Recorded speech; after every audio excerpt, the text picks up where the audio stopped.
Salve Regina, Mater misericordiae, vita, dulcedo, et spes nostra salve.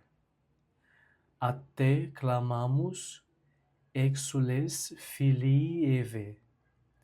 A te suspiramus, gementes et flentes, in hac lacrimarum valle. Eia ergo, advocata nostra. Illos tuos misericordes oculos ad nos converte.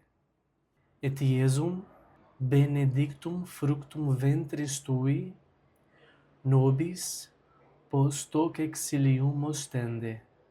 O clemens, o pia, o dulcis Virgo Maria. Amen.